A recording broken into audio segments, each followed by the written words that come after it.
Hey, happy Tuesday morning, everyone, and welcome back to Morning Musings. My name is Don K. Preston. I am the president of Preterist Research Institute of Ardmore, Oklahoma.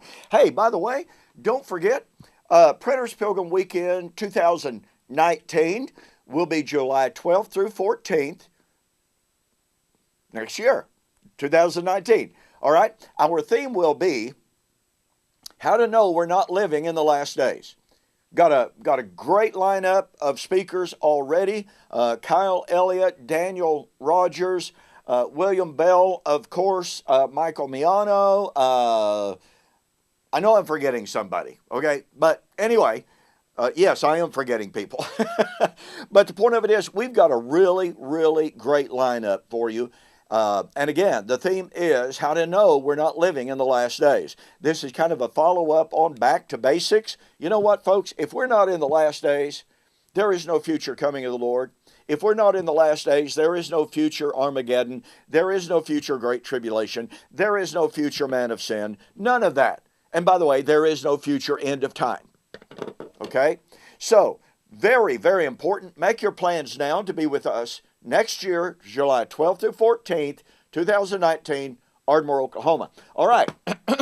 Well, we're continuing our examination of Daniel chapter 9, the 70 weeks, in response to your request. And we're focused for the time being on the phrase that 70 weeks were determined to seal vision and prophecy. Literally, it's not seal up, but it's seal vision and prophecy. But anyway, I shared with you yesterday just a tiny fraction of the quotes that are available from scholarship that says to seal vision and prophecy meant the comprehensive fulfillment of all vision and all prophecy. Not just one, not just a select few, but the comprehensive fulfillment of all prophecy. Now, as I suggested to you, even though the scholars, even though the linguistics agree that seal up vision and prophecy means to bring all prophecy to its fulfillment, they seem to fail to recognize the incredible eschatological implications of that. If it's true that all vision and all prophecy would be fulfilled by the time of the end of the 70 weeks, and if the 70 weeks ended in AD 70, then guess what? That means that all prophecy had to be fulfilled no later than AD 70.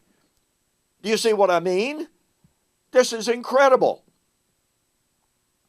That hit me years and years and years ago, as I've already shared with you, when I asked this friend of mine who is a Hebrew scholar, world-class Hebrew scholar, to define seal vision and prophecy for me, and he unequivocally, very immediately said it means to fulfill all prophecy. He didn't realize the implications of that. So, if it's true that seal vision and prophecy means to fulfill all prophecy,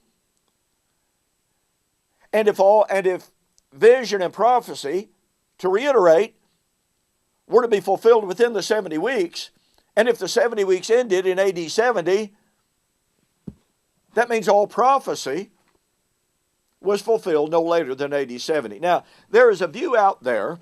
It's held by Gary Tamar, Kenneth Gentry, The Last I Knew by Joel McDermott, and a host of postmillennialists, and by the way, by some preterists.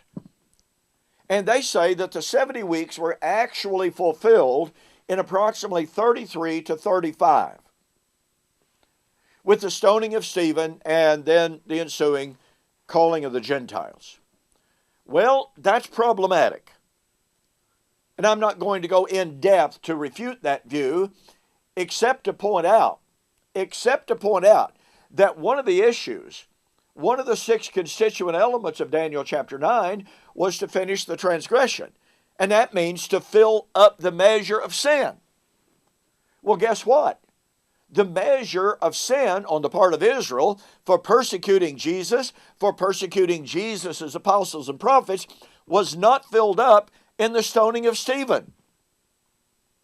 When Paul wrote Thessalonians, 1 Thessalonians chapter 2, 14 to 16, Israel was still in the process of filling up the measure of her sin by killing the apostles and prophets. So, hello, if vision and prophecy was to be filled up by the end of the 70 weeks, and if the end of the 70 weeks was the stoning of Stephen and the calling of the Gentiles, pardon me, the calling of the Gentiles in AD 35, then that means all prophecy had to be fulfilled by 35 AD. Well, that doesn't work, does it? You see what I mean? Now, let's approach it like this.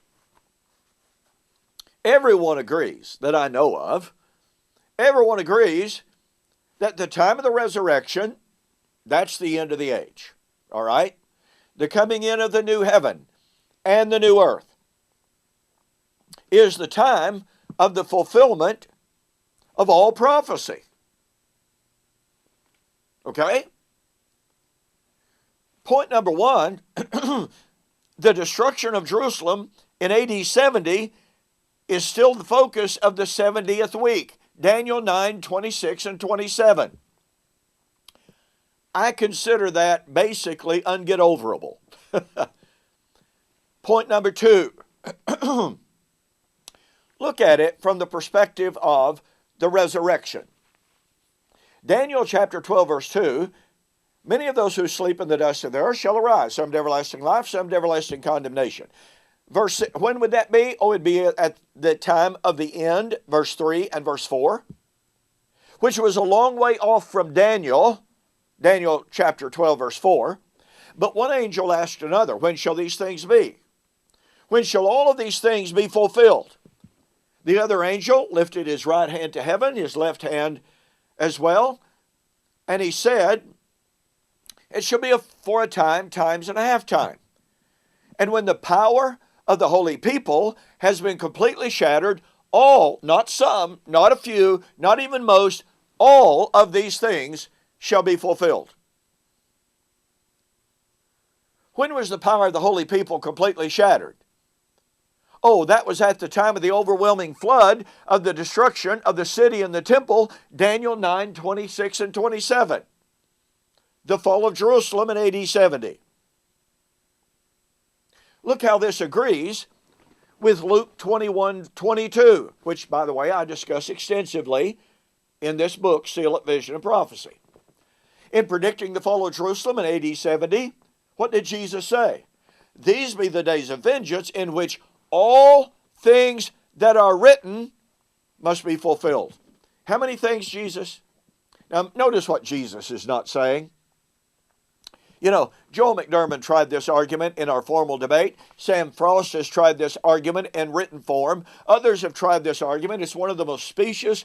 It is one, I'm sorry, I want to be kind here. It's one of the most ridiculous arguments I've ever heard in my life. It is utter argumentum ad desperatum. Pure desperation.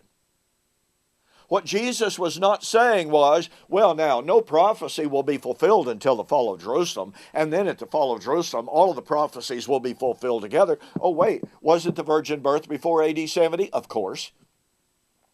Wasn't the coming of John as Elijah before AD 70? Of course. Well, then, this supposedly negates Luke 21, verse 22. You see how ridiculous that is? No, with the beginning of John, the process of fulfillment was fully set in place. The law and the prophets were until John. Since then, the kingdom of heaven is proclaimed, and men are pressing into it.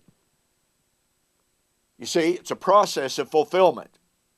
A process of fulfillment. Consummating at the fall of Jerusalem in AD 70. These be the days of vengeance in which all things that are written must be fulfilled. How much clearer could it be? Oh, but wait. We are told, and I'll pay attention to this, I'll answer this argument, I'll answer this objection tomorrow. On the flip side, it is an argument offered by Dr. Kenneth Gentry, who thought that he had completely blown this argument absolutely out of the water. He claimed that preterists were just being naive. We are ignorant. We are simply overlooking what the text says. Well, we're going to see who is ignoring what the text says tomorrow. In the meantime, as one commentator, Henry Hammond, said, since Jesus said all things would be fulfilled, vision and prophecy would be fulfilled at the fall of Jerusalem in AD 70. That agrees with Daniel chapter 12, the resurrection, when the power of the holy people is completely shattered. That agrees with Daniel chapter 9. Seal at vision and prophecy would be fulfilled by the time of the fall of Jerusalem in AD 70. Perfect harmony, perfect unity. All right? Go to my website. Get the book, Seal at Vision and Prophecy. You will absolutely be amazed at the power of the evidence. DonKPreston.com, BibleProphecy.com, and order the book, Seal at Vision and Prophecy. And you know what? Tell you what I'll do.